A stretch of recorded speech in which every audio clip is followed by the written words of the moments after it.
So, good day guys. The first lesson na i-conduct natin sa soil mechanics is all about weight and volume relationship, no? Ito yung topic na na parang mag-serve as a foundation para mas maintindihan natin yung mga susunod na topic, no? Kasi habang mas lumalalim, nagiging application na lang to. Although sa board exam may mga ganitong problem na lumalabas na mailan-ilan. Pagkakaalala ko nung April, nung nag-take kami, nung 2024, nito lang, nung last board exam, lumabas dito, kung tama yung pagkakaalala ko, dalawang, 1 point, tapos, isang situational na bali 5 points kagad yun, guys. Sayang, di ba? Okay, tara, proceed tayo, Ay, nakalimutan ko, paalala ko nga pala. Ako nga pala si Engineer John Joshua B. Gonzalez, no? April 2024 passer ng board exam. Okay. Next. Soil mechanics. So, in the context of engineering, soil is uncemented mixture of mineral grains and decomposed organic matter, which are solid particles, with liquid and gas filling the voids between the solid particles, no? So, guys, dito. Binanggit dito na binanggit dito na soil is uncemented mixture of mineral grains and organic matter. No. When we say grains kasi, yung soil kasi natin, we can define it as a coarse aggregates, meron din fine aggregates, may mga kinocompose kasi niyan yung soil natin, no? And then, meron din organic matter. When we say organic matter, ito yung sometimes pwede natin i-define na parang mga dumi ng hayop, ganun. Organic matter yan kasi nahahalo yun sa soil natin, di ba? And nagkaserve pa ngayon minsan as a nutrients, no? Okay. Dito, binanggit din sa sentence na to na liquid and gas filling the voids. So, unahan ko na kayo, parang introan ko na when we say voids, hindi lang siya such as a liquid only, no? It composed of also of gas, no? Pwede natin sabihin na water and air. May component siya na ganun, no? Okay? Numerous construction projects employ soil as a building materials, structural foundation, and aid civil engineering project, no? Yung sa lahat kasi ng construction project, we almost start to the soil. Kasi, bakit nga ba soil? Kasi, yun yung may contact. Kung saan, yung pundasyon natin, doon natin i-contact yun sa soil. And nagkakaroon yun ng bearing stress, no? Kaya kailangan, alam din natin na kung gaano ba kahalaga yung soil and paano ba natin pag-aaralan yung tibay ng soil. Kasi doon yun may contact sa structure natin. When, ito yung soil. Kapag nilagay natin itong pundasyon na to, di ba may contact yan? When the certain contact yan dito. Ayan guys. Di ba? Ayan. So, kaya binanggit dito, nag-serve yan sa building materials, structural foundation, and civil engineering projects. So, therefore, soil features such as origin, grain size distribution, water draining capability, compressibility, shear strength, and load-bearing capacity must be studied by the civil engineer. So, bigyan natin ng soft intro, although dadaanan natin lahat yan. Kailangan, alam natin sa soil kung paano tayo mag-sieve analysis, although siguro naman nakapag-laboratory na tayo, no? Sieve analysis, mga water draining, dyan papasok yung mga permeability, gaano ba ka-drain yung soil mo, compressibility, the shear strength, mga ginagamitan pa ng Mohr circle, tapos yung mga load bearing na may mga iba't ibang principle na like Terzaghi, mga Westergaard, yan. Diyan papasok yan, guys. So, the scientific field of the soil mechanics examines the physical characteristics of soil and how soil masses respond to the different kinds of stresses, no? So, linawin natin na magkaiba ang soil mechanics sa geotechnical engineering, no? Although related kasi siya. So, kasi ang soil mechanics kasi is parang siya yung lower part ni geotechnical engineering kasi ang application is si geotech na. Kasi si geotech, doon mo na more on inaaral yung mga stress na, doon na mga maaral yung mga strat, di ba? Mga effective stress, doon papasok sa geotech yon. Sa soil mechanics, we only focuses on the physical characteristics of soil, no? Yun nga, mga moisture content, na mga dadaanan natin mamaya, mga void ratio, ayan. Okay, guys? So, the application of the soil mechanics concepts to the real-world issues is known as soil engineering, no? Okay. Next slide. And, isa sa mahalaga na kailangan din nating alam natin ay yung tinatawag natin na three-phase model, no? Hindi natin yan parang kailangan kabisaduhin. Kailangan lang i-photographic memory natin yan, no? Unang-una, tingnan natin ano ba yung mga nasa loob ng three-phase model. So, makikita mo dito, mayroon sinasabing volume, when may sinasabing weight, and yan lang naman. And then, let's define natin yung mga variable na nandyan, no?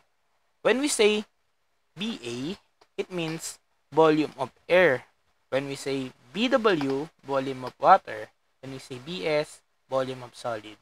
And when we say WA, weight of air, WW, weight of water, and weight of solid, no?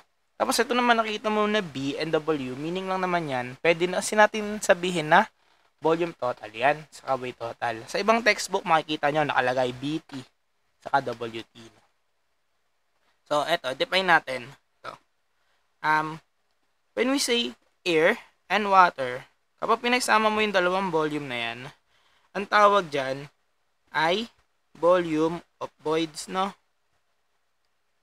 When we say volume of voids, sabi ko kanina sa intro, it's pinagsamang volume ng air at volume ng water, no? When we say naman volume total, BT or B, ito yung BA plus BW plus BS, no? Ayan. Yan lang naman. Solid to, Pag sinabi yung BT, kabuuan, no? B total, pinagsama-sama ng lahat, no? So, weight naman, ang relationship lang naman nila, when we say weight total, is just equals to weight of water plus WS. So, bakit nga ba nagiging hindi na sinasama si air? Kasi nga, based sa nakalagay dito, W air is equals to 0. Pero hindi siya totally 0 talaga. Ginagawa na siya 0 kasi negligible na. Sobrang liit. Kung ikukumpara mo. Ito na lang, bigyan natin ng example. Aware tayo sa unit weight ng water, diba? Which is a 9.81. Sulat natin. 9.81 kilonewton per cubic meter, no? Tapos, kapag sinabi namang gamma ng air, 12. Kaso, newton per cubic meter. Kung ikukumpara natin yung unit analysis between the kilo and the newton, masyado nang maliit, no? So, kung i-convert natin to, try natin. Convert natin yung 12 to kilonewton. So, 12 divided by 1,000. Diba guys? 0.012. Kung babawas natin yan sa 9.81, diba parang hindi mo naman din nabawasan kasi 9.8 pa din naman yung natira. So, kaya nineneglect na, no? Yung weight ng air. Kaya ginagawa na lang din siyang 0, no? Okay. Sa unit weight natin siya binase, pero pwede rin naman siya sa iba't iba din. Pwede din siyang i-compare sa mass density, sa iba pang components, no? In-explain lang natin bakit ba nagiging negligible na si air in terms of weight, no? Okay. Kasi masyadong maliit, parang weightless na rin, okay. Next. So, void ratio. So, void ratio, ang notation nito is letter E, no? When we say E, void ratio is just equals to volume of voids over volume of solids rather, sorry. Volume of solid. Okay. Sa may passwords, pagkakaalala ko, kung 2015 ba yun, may lumabas na ring terminologies doon na ang ini-state neto, parang definition ng void ratio. When we say kasi void ratio, it is the ratio between volume of water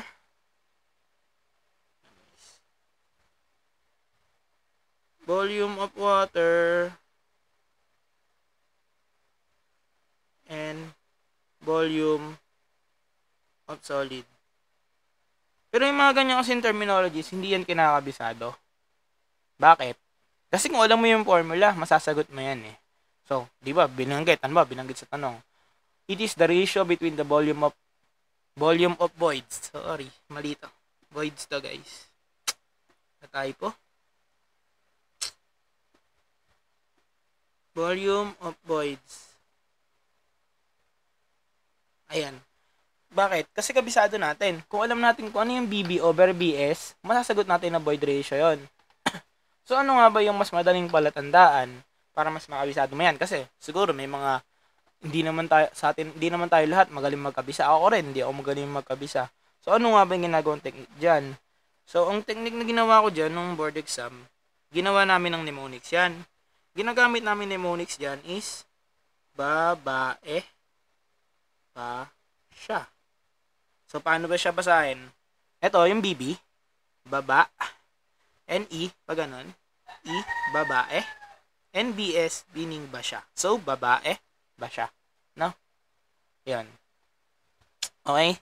Next is porosity. Yung void ratio and porosity, may relationship yan, no? Mamaya papakita natin, no? Pero, ito muna, tanggapin muna natin na that the porosity denotes ng letter N is just equals to the volume of voids over to the volume total, no? So, kung meron din sa 2015 yan, ang nakalagay dyan, what is the ratio between the volume of voids and the volume total? So, kung alam natin yung formula, di ba? Basic, 1 point kaagad sa board exam. Di ba? Since mahirap nga din tandaan, gawan na ulit natin ng mnemonics. So, ano ba yung mnemonics dyan? Bababa na ba tayo? Ayan. Bababa na ba tayo? Ayan. BB over BB. Na? Okay. Next, degree of saturation. When we say degree of saturation, which means S, it is the ratio between the volume of water to the volume of voids, no? So, ano ba mnemonics natin dyan? Bawal sa baba. Ayan. Mga guys, napagalitan tayo nung yung naalala nyo ba kung nakita nyo yun? Yung nag-post na dapat daw hindi gumagamit ng mnemonics sa alux ba mga civil engineering. Ang kahit anong course yata yun, guys. Syempre, napakahirap naman ng civil engineering. Syempre, kanya-kanyang diskarte yan, di ba? Paano mo mapadali? Ayan. Ayun, munti ko nang makalimutan. Dagdag din natin to, yung mga numerical value na para hindi natin, kumbaga, pagka naghanap tayo ng final answer, expected natin na nandun sa loob na yun yung value, no? So, eto, yun ni say E is just equals to greater than siya lagi. Lagi siyang yung value niya, lagi siyang greater than sa 0. Mali. Siya, rather, mali pala yung mas malaki siya lagi sa 0, guys, UE. Kaya lagi yung value niyan higher than 0. Hindi nyo pwede i-expect na mas mababa sa series sagot na yan sa E. Ayan.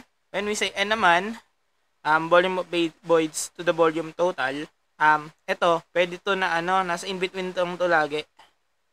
Ayan. 0 greater than N and greater than less than 100 naman, no? Ayan. And when we say degree of saturation, ito, yung degree of saturation can be 0, greater than or equals, yan. Tapos yan, less than sa 100. Kasi when we say kasi na 0, ito yung dry unit weight. Or dry unit weight. Basta dry to. And when we say 100, fully saturated, no? Ayan. Ay, malinaw ba? Gets. Okay? Also, kailangan natin i-recall. Ko may lilitaw dito na nakita ba? Yung unit weight. Ayan, when we say unit weight is just weight over volume. Naburahin ko lang tong dito. Ayan. Recall lang natin na unit weight is weight over volume. Isa pa nga pala kailangan titandaan dito kapag walang binanggit kung dry or saturated. Kasi specific naman si Dr. Staniero magbigay ng example. Kapag wala siyang binanggit, it means natural lang yon. So, pwede natin sabihin na gamma moist, no? Basta walang binanggit. Hindi walang in-specify. Okay, guys. Next tayo. So, ito. Another formula naman ulit tayo, guys. Ano ko yata? Nangyari. Ayan. Another formulas na kailangan natin tandaan sa weight and volume relationship ay unang-una yung relationship ng N at ang E.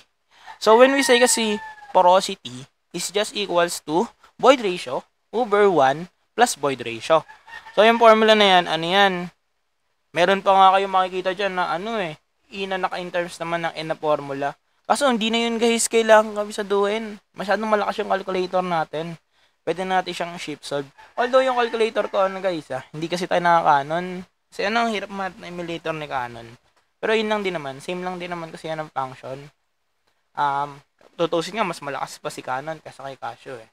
Ang lamang lang naman ni Casio kay Canon daw, shift solve. Kaso ang pagkakaiba nun, kung marunong ka naman mag-modify ng equation na simple, ng mga algebra, mapapabilis natin ng konti yung shift solve natin, no? Natuturuan ko din naman kayo dito kung paano yun. Okay? So, tandaan natin, ito na yung mga formula ito, kailangan sa uluhin natin to, no? So, ito mga mahalaga to. So, N is equals to E over 1 plus E. Ayun yung first formula. The second formula is the gamma moist is equals to, when we say gamma D, gamma dry plus 1 plus W. When we say W omega, it means the moisture content or the water content, no? Hindi pa natin na-introduce na, pero yun yung meaning yan. Okay? And then, the famous formula na sikat sa HGE, na siguro narinig nyo na, S is equals WGS. So, kayo na bahala sa mnemonics, pero meron yung mnemonics na pang mabait, may mnemonics yan na pang bad. Yung sasuggest ko na lang, yung pang mabait na lang, no? Sewages. So, pero kung naman bad person, iba ginagamit kasi dyan, mga kilala ko, sex na wagas, no? Pero, doon na lang tayo sa maging mabait, guys. Mabait tayo. Sewages na lang, no? Okay. Sa pang-apat is gamma prime. When you say gamma prime, it means gamma buoyant. Pwede rin sabihin submerged unit weight, no? Ito gamit to sa effective stress, no? Yung formula na yan. Kailangan nyo tandaan yan. So, simple lang naman yan. Gamma sat minus gamma water. So, ano nga ba yung gamma water? So, sabi ko nga kanina, di ba? Gamma water is just 9.81 kilonewton per cubic meter, no? Isa pa nga palang note dyan na kailangan natin tandaan, yung mga gamma na yan, pwede natin palitan yan, no? Hindi yan pwede mag-stick lang sa gamma. Pwede yan mapalitan, basta consistent ka sa unit. For example, yung gamma moist, pwede natin gamitan ng P moist is equals to P dry over 1 plus W. O, diba guys? Pero hindi mo na kailangan kabisaduhin yan. Ang pangit pala ng green. Siya na malabo. Ayan. Hindi mo na yan kailangan kabisaduhin. Kumbaga, kailangan, tagpo-tagpo lang yung unit. Kaya kailangan, marunong ka ding mag-unit analysis sa HGE. Ang susi kasi dyan, unang-una, alam mo yung formula. Pangalawa, marunong kang mag-unit analysis. And then, pangatlo siguro, additional na lang, kung makakalimot ka sakali, marunong ka kahit pa paano mag-derive, no? Ayan. Na lang. Ito, ganyan, yung gamma prime na yan, pwede yan maging P prime is equals to P sat minus PW. Okay? Gets ba? Gets? Okay, next.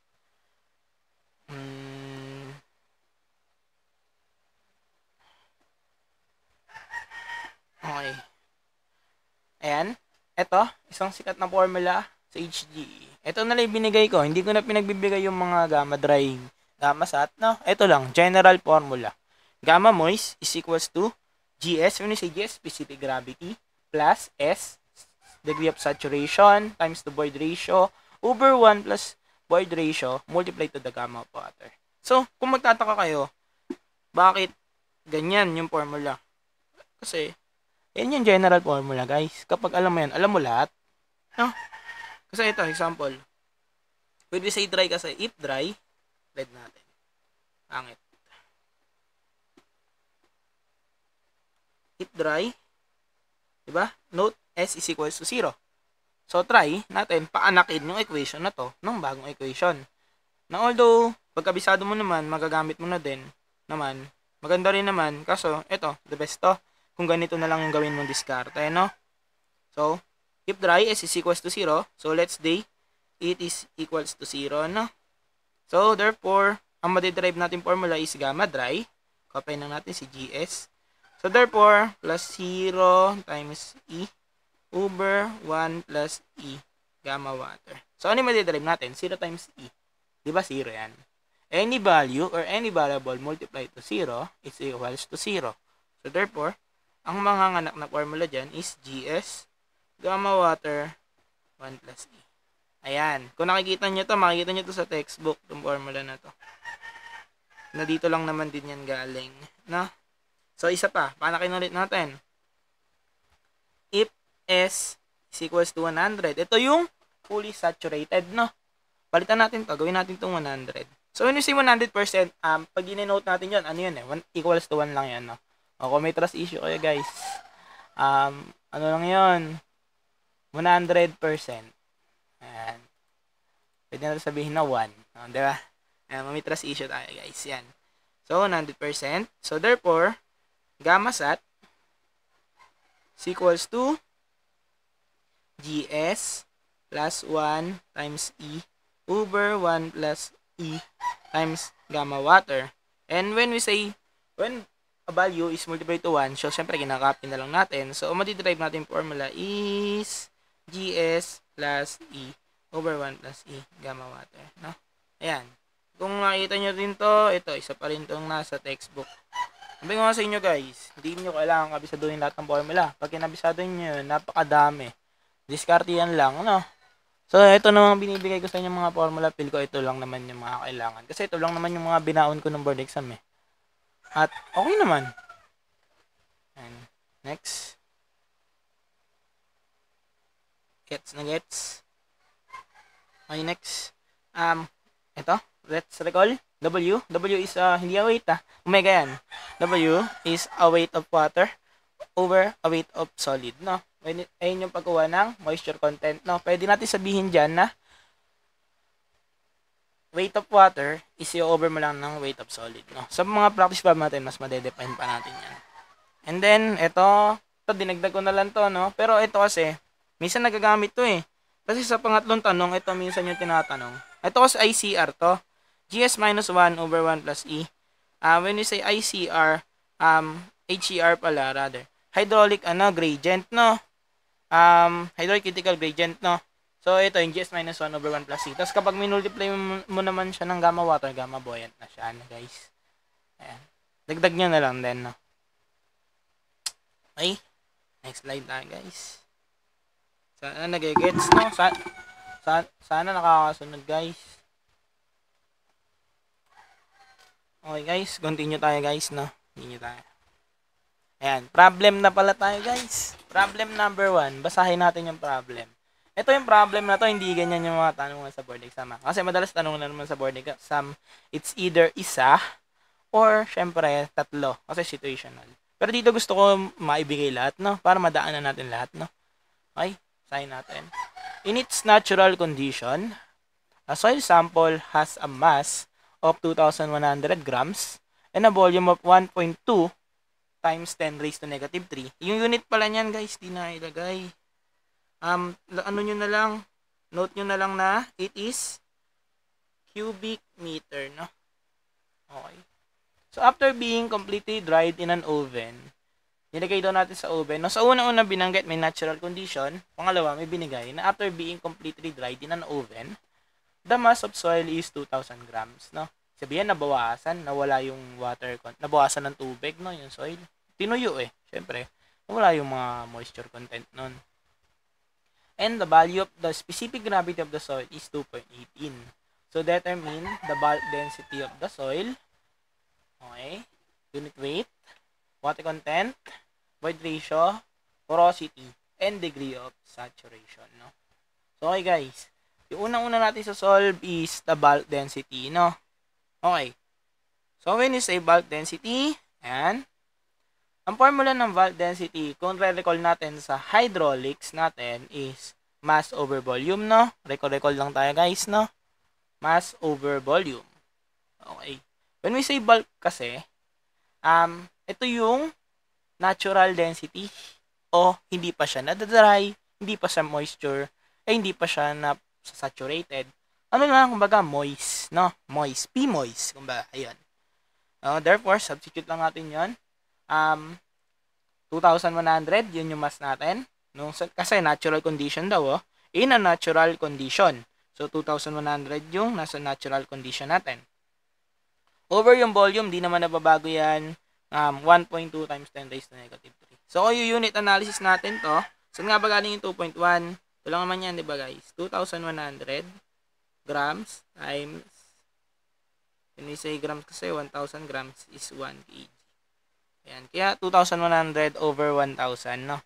So, kapag tinype natin sa calculator, ang lalabas na sagot is, ano guys?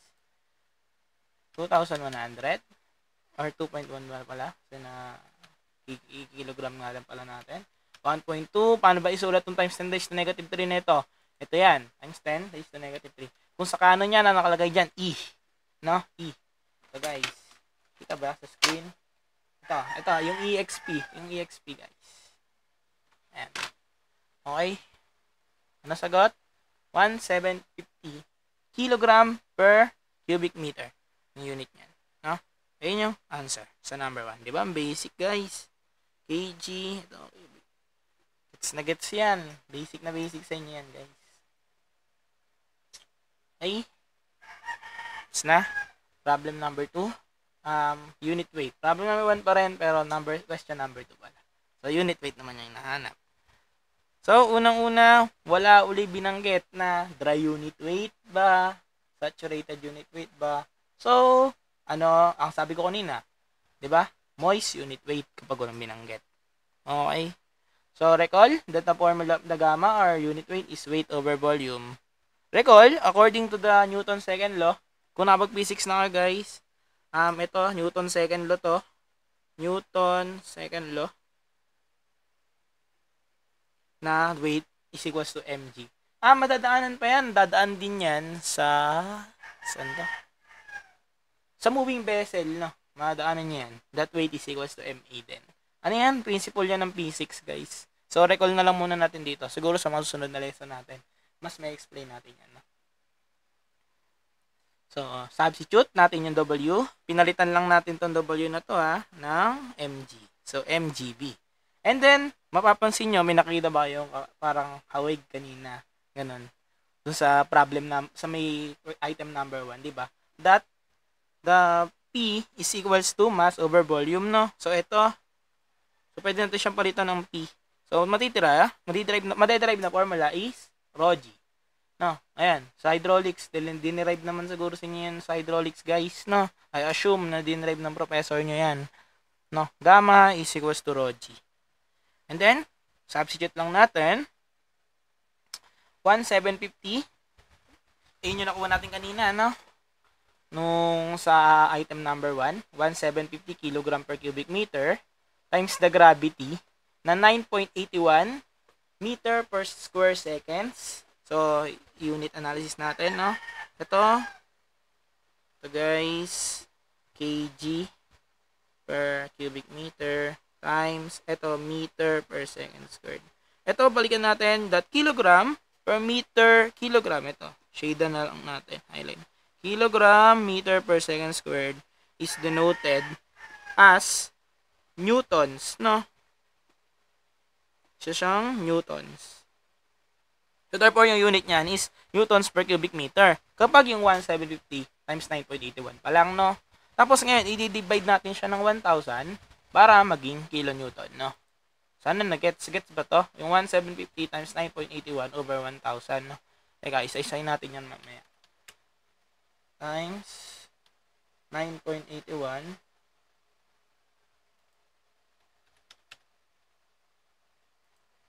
over 1,000. So, ang sagot is 17.168 kilonewton per cubic meter. So, ayan, isa-isay natin, no? Kung nalilito tayo, unit analysis lang natin, no? 1,750 times 9.81. Ito kasi guys, yung naka-in terms of Newton per cubic meter. Paano? Ito yung nasa numerator. Tapos ngayon, kailangan i-divide natin siya ng 1,000 para maging kilonewton siya, no? Ito kasi yung kanina, yung pinakita ko sa inyo pag-unit analysis na yun. Di naman natin kailangan laging gawin yon. Kapag gamay na talaga natin. Alam na natin kung kailan mag-divide ng 1,000, kailan magta-times ng 1,000. Yun. I assume na medyo marunong tayo mag-unit analysis, no? I mean, mag-convert ng units, no? Yan, guys. Third question tayo. Water content. When you say water content, it can be moisture content also, no? Isa lang naman yan. And ito yung kanina, formula niyan. That meaning, na weight of moist minus weight of dry over weight of dry. Ito yung mas specific na formula kaysa kanina dun sa may binigay ko sa most important formulas, no? W moist is minus W dry over W dry. So, paano ba natin malalaman kung sino si moist, sino si dry?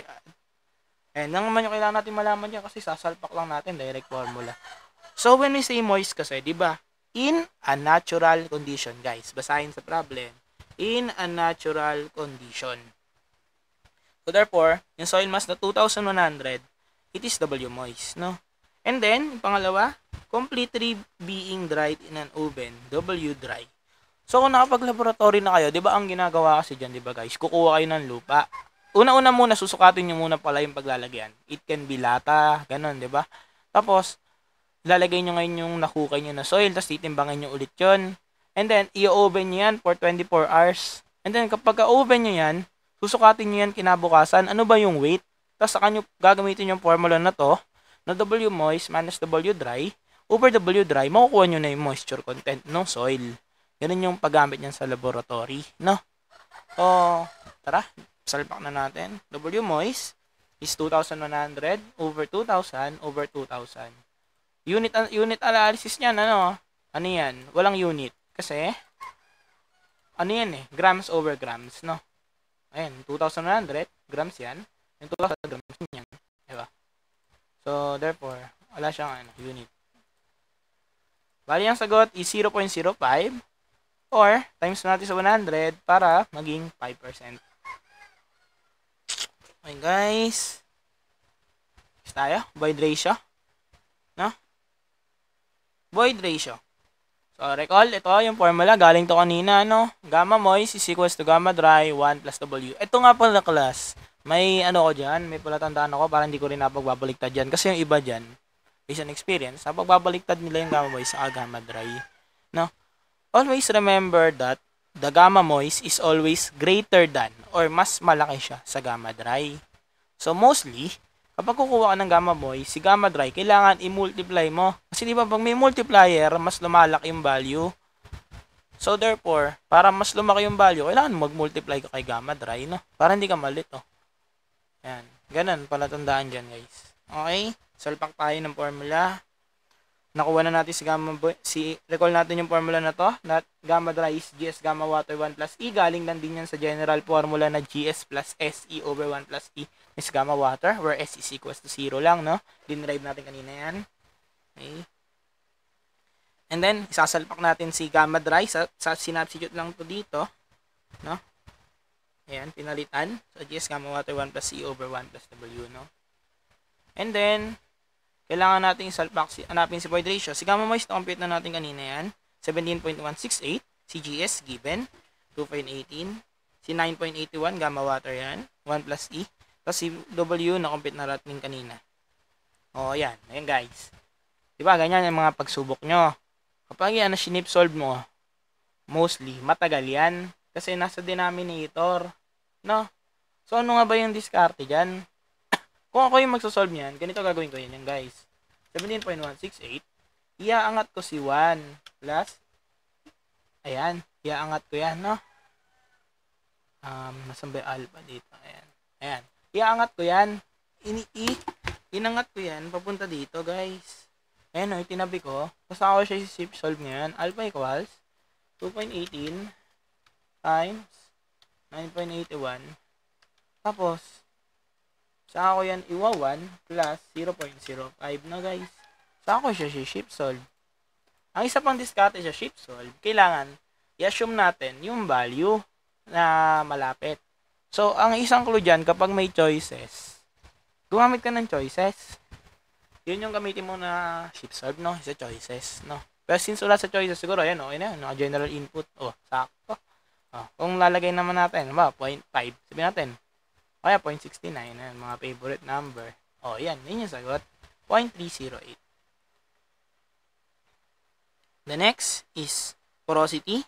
We all know na may relationship ang porosity kay void ratio, no?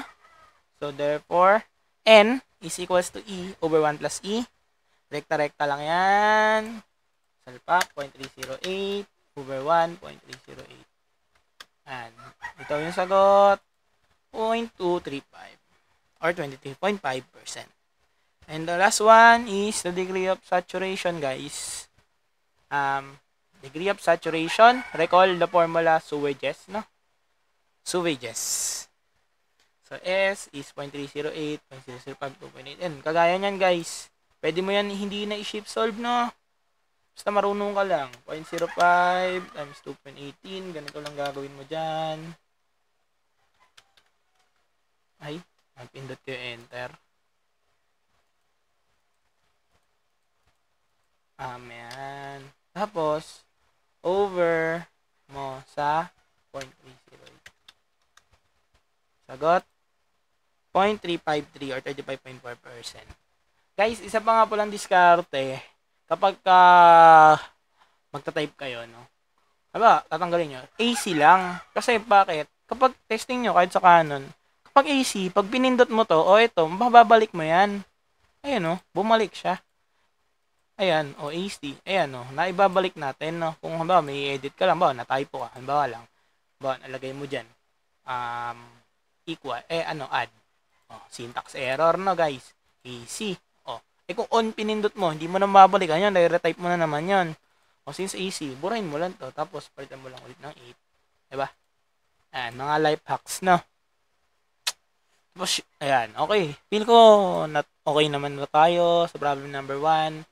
We can proceed to the problem number 2 and 3 sa next video natin. Tapos sa isang video, yung 4 and 5, no? Para hindi na rin masyadong mahaba. Mag-end tayo dito, guys. Thank you, guys, for listening.